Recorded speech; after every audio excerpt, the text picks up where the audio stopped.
ऐसे लोग जो अल्कोहल बहुत ज्यादा पीते हैं। और कल ही मैंने आपको बताया था कि जब आप अल्कोहल पीते हो तो अल्कोहल मुझे बताना जरा, जो अल्कोहल है वो किस ऑर्गेनेली को डैमेज करती है? जो अल्कोहल है वो किस ऑर्गेनेली को डैमेज करती है? जी, जो अल्कोहल है it is toxic for mitochondria. और माइटोकॉन्ड्रिया में आपके कौन से एंजाइम पड़े होते हैं? माइटोकॉन्ड्रिया में आपके एंजाइम पड़ा होता है एएसटी। तो जब भी आप अल्कोहल पियोगे तो क्या होगा, आपका जो एएसटी है वो ज्यादा हो जाएगा एज कंपेयर टू एएलटी। ठीक है, तो इसमें सबसे इंपॉर्टेंट पहली बात तो ये वाली है कि जब आप जो अल्कोहलिक हेपेटाइटिस होता है, जो अल्कोहलिक लिवर डिजीज होती है, इसमें एएसटी ज्यादा होता है एज कंपेयर टू एएलटी। पहली बात तो सबसे इंपॉर्टेंट ये थी। उसके बाद उसने लिखा हुआ है कि जब आप अल्कोहल पीते हो तो आपका जो हिपैटिक पैरेनकाइमा वो डैमेज हो जाता है, ऐसे ही है। उसके बाद most common cause of liver disease in the west, मतलब कि जो मगरिब है, ठीक है, जो वेस्ट है, उनमें ये लिवर की सबसे बड़ी वजह है क्योंकि वो शराब बहुत ज्यादा पीते हैं। Liver failure is accumulation of fat in the hepatocyte. और लिवर फेल कब होता है? जब हिपैटोसाइट के अंदर फैट एक्यूमुलेट होगी। पहले इन्फ्लेमेशन होगी, अगर उसमें फैट एक्यूमुलेट होगी तो जो आपका जिगर है वो फेल हो जाएगा। उसके बाद उसने लिखा हुआ है कि इस मतलब ये जो आपकी अल्कोहल रिलेटेड लिवर डिजीज है, इसमें क्या मसला आता है? इसमें आपका जो लिवर है वो हैवी हो जाता है, ग्रीजी हो जाता है, और मतलब कि हैवी और ग्रीसी सा हो जाता है, फैट आ जाती है उसमें। लेकिन जब आप उसको छोड़ देते हो, एब्सटिनेंस का मतलब क्या होता है? तर्क कर देना, छोड़ देना। ठीक है, तो जब आप उसको तर्क कर देते हो शराब को, कि आपने कहा यार आपने सच्ची तौबा कर लिया है, तो जब आप उस सच्ची तौबा कर लेते हो शराब से, तो क्या होता है, आपका जो जिगर है वो फिर से दोबारा हेल्दी होना स्टार्ट हो जाता है।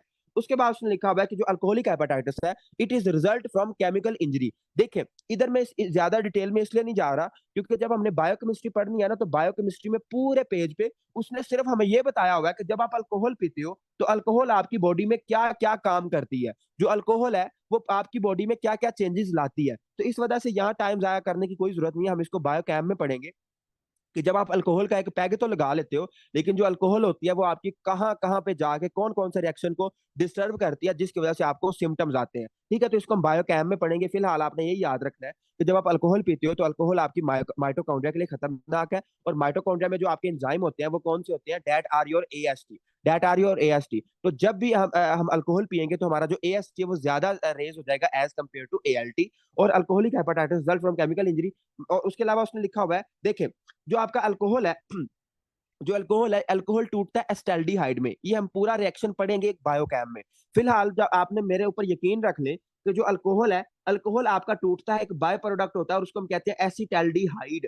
ठीक है, एसिटैल्डिहाइड। जो एस्टेल्डिहाइड है ये क्या करता है? ये आपके जो एस्टेल्डिहाइड है ये आप खतरनाक होता है आपके जिगर के लिए। It is characterised by swelling of hepatocyte. इसमें क्या होता है, जो आपके हिपैटोसाइट होते हैं उनकी हो जाती है स्वेलिंग, और क्या बनता है? मेलरी बॉडीज बनती हैं। ठीक है, ये आप मेलरी बॉडीज क्या होती हैं? They are damaged cytokeratin. आपको पता है कि जो सेल होता है, सेल के अंदर आपके कैरेटिन प्रोटीन्स होती हैं। ठीक है, आपके कैरेटिन प्रोटीन्स होती हैं सेल की शेप को मेंटेन करने के लिए, सेल को सपोर्ट करने के लिए। तो उनकी क्या हो जाएगा? वो डैमेज हो जाएंगी अल्कोहल की वजह से। वो क्या हो जाएंगी? डैमेज हो जाएंगी। और उनको हम क्या कहेंगे? उनको हम कहेंगे मेलरी बॉडीज। उनको हम क्या कहेंगे? मेलरी बॉडीज कहेंगे। नेक्रोसिस हो जाएगी, एक्यूट इन्फ्लेमेशन हो जाएगी। उसके अलावा इसमें आपको हिपैटोमेगैली मिलेगी, लेकिन जो हिपैटोमेगैली होगी वो क्या होगी? वो आपकी पेनफुल होगी। जो मरीज होगा उसको पेन होगा, लिवर वाले जो रीजन होगा उसको यहाँ पे क्या होगा? पेन होगा। उसके बाद उसको उसके जो लिवर एंजाइम होंगे वो ज्यादा होंगे, एएसटी उसमें ज्यादा होगा एज कम्पेयर टू एएलटी।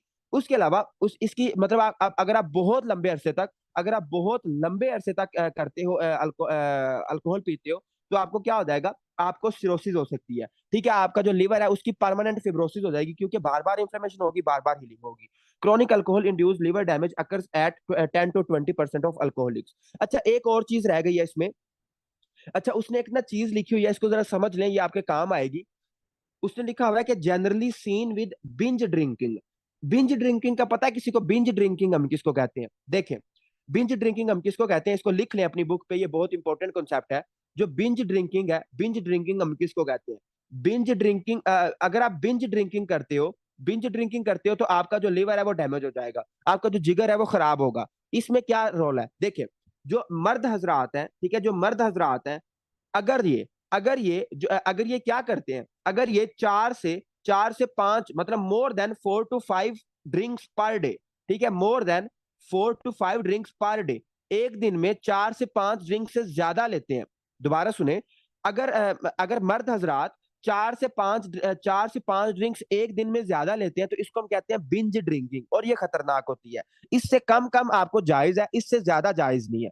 उसके बाद जो फीमेल होती हैं, ठीक है, जो फीमेल्स होती हैं, अगर फीमेल्स पीती हैं, लेकिन वो कितना पीती हैं, मोर देन 3 to 4, ठीक है, अगर वो तीन या चार से ज्यादा पीती है, ठीक है, अगर वो 3 या 4 से ज्यादा ड्रिंक्स पीती है एक दिन में, तो उन इसको हम कहते हैं बिंज ड्रिंकिंग, और ये खतरनाक होती है। ये आपके जिगर के लिए खतरनाक होती है। दोबारा सुन लें, फिर मैं रिपीट कर रहा हूँ। अगर मर्द पीते हैं 4 से 5 ड्रिंक एक दिन में ज्यादा, ठीक, मतलब इससे ज्यादा 4 से 5 ड्रिंक से ज्यादा अगर एक दिन में पीते हैं तो इसको हम कहते हैं बिंज ड्रिंकिंग। और अगर फीमेल्स आपकी 3 से 4 ड्रिंक्स पीती हैं एक दिन में, तो इसको हम कहते हैं बिंज ड्रिंकिंग। इससे जो कम होता है वो जायज होता है, मतलब इससे कम जायज तो खैर नहीं होता, लेकिन इस्लाम में तो आपको पता है ये हराम है। लेकिन इससे कम ये कहा जाता है कि इसका इतना कोई खास नुकसान नहीं होता। लेकिन इसमें ना हमने उसमें अल्कोहल की परसेंटेज भी देखनी होती है कि अल्कोहल कितने परसेंट होती है, तो ये एक अलग टॉपिक है, इसको हम बाद में देखेंगे। फिलहाल आपको बिंज ड्रिंकिंग का पता होना चाहिए कि मर्द अगर 5 ड्रिंक से ज्यादा पीते हैं और जो फीमेल है वो 4 ड्रिंक से ज्यादा पीती हैं, तो इसको हम कहते हैं बिंज ड्रिंकिंग। और अगर इससे ज्यादा वो मतलब पी रही है, अगर वो बिंज ड्रिंकिंग कर रही हैं, तो उनको क्या होगा, उनका जो जिगर है वो खराब हो जाएगा। उनका जो जिगर है वो क्या हो जाएगा, खराब हो जाएगा। बाकी इसमें कुछ भी नहीं है, आपने इसको सिर्फ रीड कर लेना, आपको ये समझ आ जाएगा। उसके बाद आता है जी आपका non alcoholic fatty liver disease. ये पाकिस्तान में बहुत कॉमन है, ठीक है, बहुत ज्यादा कॉमन है।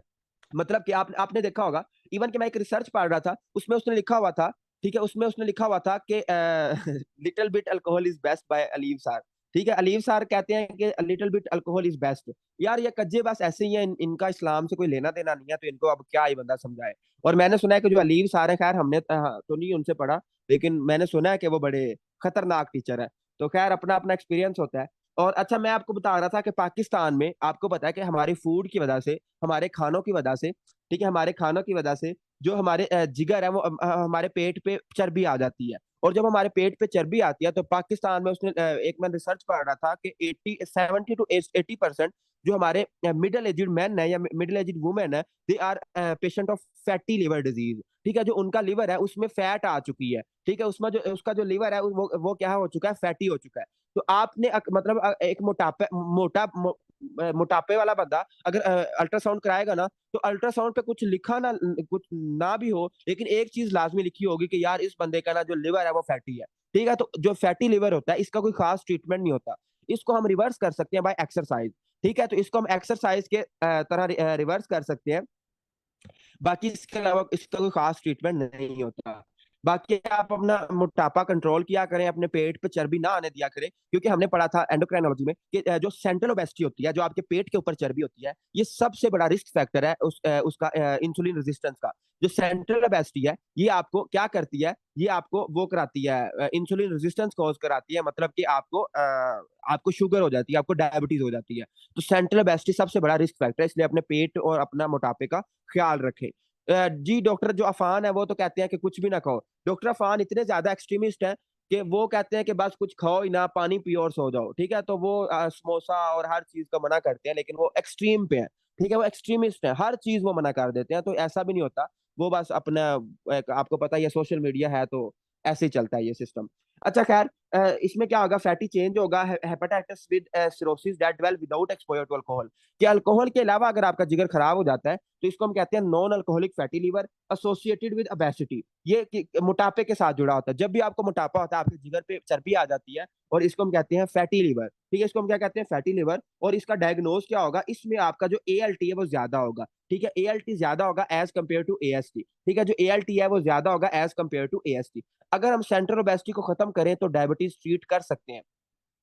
जी, नहीं ट्रीट नहीं कर सकते। देखें, मैं आपको एक चीज बता दूं, यार अभी वो एंडो स्टार्ट हो जाएगी, लेकिन मैं आपको ना एक कॉन्सेप्ट बताता हूँ। देखें, जब आपकी इंसुलिन रेजिस्टेंस आती है ना, जब आपकी इंसुलिन रेजिस्टेंस आती है तो आपकी इंसुलिन ज्यादा हो जाती है, बॉडी फीडबैक के थ्रू इंसुलिन ज्यादा कर देती है।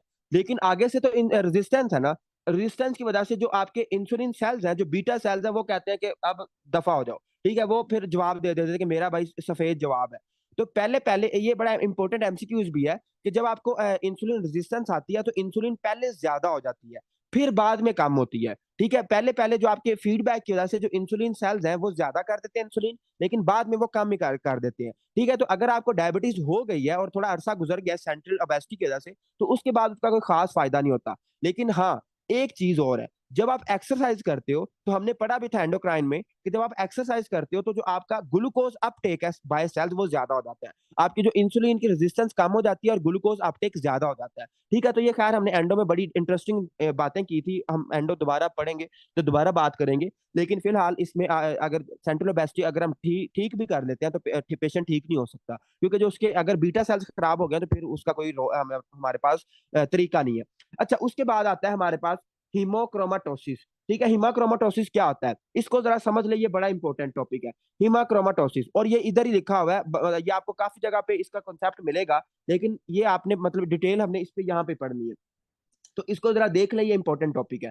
जो हीमाक्रोमाटोसिस है, इसमें क्या आता है कि अगर आपकी बॉडी में अगर अगर आपकी बॉडी में जो आयरन है वो डिपॉजिट कर जाए टिश्यू के अंदर, अगर आपकी बॉडी में जो आयरन है वो डिपॉजिट कर जाए टिश्यू के अंदर, तो इसको हम कहते हैं हीमासिड्रोसिस। इसको हम कहते हैं हीमासिड्रोसिस। और अगर आपका ऑर्गन डैमेज हो जाए, मतलब देखें, अगर सिर्फ टिश्यू में आयरन डिपॉजिट हो रहा है तो इसको हम कहते हैं हीमोसिड्रोसिस। और अगर ऑर्गन डैमेज हो रहा है तो इसको हम कहते हैं हीमाक्रोमाटोसिस। इसको हम कहते हैं हीमाक्रोमाटोसिस। अगर ऑर्गन डैमेज हो रहा है तो हीमोक्रोमाटोसिस, इसको हम कहते हैं हीमोक्रोमाटोसिस। और अगर टिश्यू में डिपॉजिट हो रहा है, सिर्फ आयरन, ऑर्गन डैमेज नहीं हो रहा, तो इसको हम कहते हैं हीमासिड्रोसिस। अब आप कहते हैं कि यार ये होता क्यों है, तो tissue damage is mediated by generation of free radicals. जो आयरन होता है, आयरन क्या करता है, फ्री रेडिकल्स बनाता है। और जो आपको पता है कि जो फ्री रेडिकल्स होते हैं, जो रिएक्टिव ऑक्सीजन स्पीशी है, ये क्या, they are very toxic for our body, ये हमारी बॉडी के टिश्यू को डिस्ट्रॉय करते हैं। तो जब आयरन हमारी बॉडी में डिपॉजिट होता है तो क्या होते हैं, फ्री रेडिकल्स बनते हैं, और उससे क्या होता है, हमें हमारा टिश्यू डैमेज होता है। और ये क्या है, autosomal recessive defect in iron absorption और क्रोनिक ट्रांसफ्यूजन। ठीक है, इसको जरा मैं आपको डिटेल में पढ़ाता हूँ कि ये क्या होता है, इसकी पैथोजेनेसिस क्या है। ठीक है, तो इसको जरा लिखना स्टार्ट करें, मैं आपको एक चीज लिखवाता हूँ। अगर आपने यूएसएमएल करना है तो आपको ये काम आएगी, वरना ये एनएलई में कुछ भी नहीं इस तरह का पूछा जाता। ठीक है, तो अगर आपने यूएसएमएल करना है तो इसको जरा लिख लें अपनी बुक पे। देखिए, हमारे पास एक जीन होता है। ठीक है, हमारे पास एक जीन होता है और उस जीन को हम कहते हैं HFE जीन। ठीक है, उस जीन को हम कहते हैं HFE जीन। ठीक है, HFE जीन। जो HFE जीन है, ये क्या करता है, ये इंटरेक्ट करता है। ये HFE जीन क्या है, हमारी बॉडी की दादी अम्मा है। ठीक है, हमारी बॉडी की क्या है, दादी अम्मा है। इसने ख्याल रखना होता है हर बंदे का। इसने क्या करना होता है, HFE जीन इंटरेक्ट विद, किसके साथ इंटरेक्ट करता है, हम हिमाटोलॉजी में एक जीन पढ़ेंगे जिसको हम कहते हैं ट्रांसफरिन जीन। जिसको हम क्या कहते हैं, ट्रांसफरिन जीन, जिसने हमारे आयरन को ट्रांसफर करना होता है। ठीक है, तो ट्रांसफरिन जीन। ठीक है, ट्रांसफरिन एक प्रोटीन भी होती है। तो जो HFE जीन है, ये इंटरेक्ट करता है ट्रांसफरिन जीन के साथ। अब इस होता क्या है, ट्रांसफरिन, सॉरी, ये रिसेप्टर है, जीन नहीं है। ये जो आपका ट्रांसफरिन है, ये क्या है, रिसेप्टर है। ठीक है, तो जो आपका HFE जीन होता है आपकी बॉडी में, ये दादी अम्मा है आपकी बॉडी की, और ये क्या करती है, ये ट्रांसफरिन रिसेप्टर के साथ राब्ते में रहती है। क्या राब्ते में रहती है, देखें, अगर तो आयरन आपकी बॉडी में कम हो गया है, ठीक है, अगर आपकी बॉडी में आयरन की कमी हो गई है, फौलाद की कमी हो गई है, तो क्या होगा, ये क्या करता है, ये जो HFE जीन है, ये क्या कर देता है, इंक्रीज अब्जॉर्प्शन। ठीक है, अब्जॉर्प्शन ऑफ आयरन, इंटेस्टाइन से जो हम खाना खाते हैं उससे आयरन की अब्जॉर्प्शन ज्यादा कर देता है। उससे आयरन की अब्जॉर्प्शन क्या कर देता है, ज्यादा कर देता है। और मतलब कि अगर जब भी आयरन की कमी होगी तो जो आपका HFE जीन है, ये क्या करेगा, ये आपकी अब्जॉर्प्शन को ज्यादा कर देगा, और इसका वाइस वर्सा, जब ज्यादा आयरन होगा तो ये कम अब्जॉर्प्शन कर देगा। अच्छा, मुझे कोई एक्सीलेंट सा बंदा ये बता सकता है कि हमारे कौन से रिसेप्टर्स होते हैं, कौन से चैनल्स होते हैं जो आयरन को अब्जॉर्ब करते हैं। इंटेस्टाइन में कौन से आपके चैनल्स होते हैं जो आयरन को अब्जॉर्ब करते हैं, फेरेटिन। फिर देखें डॉक्टर, मुझे उम्मीद नहीं थी, फेरेटिन नहीं है, फेरेटिन स्टोरिंग एंटीबॉडी है जी। Doctor Kashif excellent. हमारे पास एक होते हैं चैनल DMT1 DMT2, इसको हम पढ़ेंगे भी हिमाटोलॉजी में। जो फेरेटिन कह रहे हैं, फेरेटिन हमारी वो है। ठीक है, जो फेरेटिन है, फेरिटिन क्या चीज है, फेरिटिन स्टोरिंग है। ठीक है, स्टोरेज करती है, आयरन को स्टोर करके रखती है। लेकिन जो चीज अब्सॉर्ब करती है वो DMT1 DMT2 है। ठीक है, तो इसको लिख लें अपनी बुक पे, ये हम वैसे ये हिमाटोलॉजी में हम इसको पढ़ेंगे भी कि आपके DMT1 DMT2 रिसेप्टर होते हैं जो कि आयरन को अब्सॉर्ब करते हैं। ठीक है, आयरन की अब्सॉर्प्शन करते हैं। उसके अलावा अब क्या हुआ, अब हुआ ये कि जो आपका HFE जीन था, जो आपकी दादी अम्मा थी वो बीमार हो गई, जो आपकी बॉडी की दादी अम्मा थी वो बीमार हो गई, और अब आयरन का ख्याल रखने वाला कोई भी नहीं है। तो क्या होगा, primary haemochromatosis is due to mutation in HFE gene. कि अगर आपकी एचएफई जीन की म्यूटेशन हो जाती है तो आपको क्या हो जाएगा, प्राइमरी हेमाक्रोमेटोसिस हो जाएगा, usually due to C2, A2, Y, मतलब ये उसने वो सारा उसका जेनेटिक मेकअप लिखा हुआ है, तो इसको आपने याद नहीं रखना। सिंपल आपने ये याद रखना है कि जो आपकी दादी अम्मा है, मतलब जो एचएफई जीन है, ये बीमार हो गई है, इसकी म्यूटेशन हो गई है।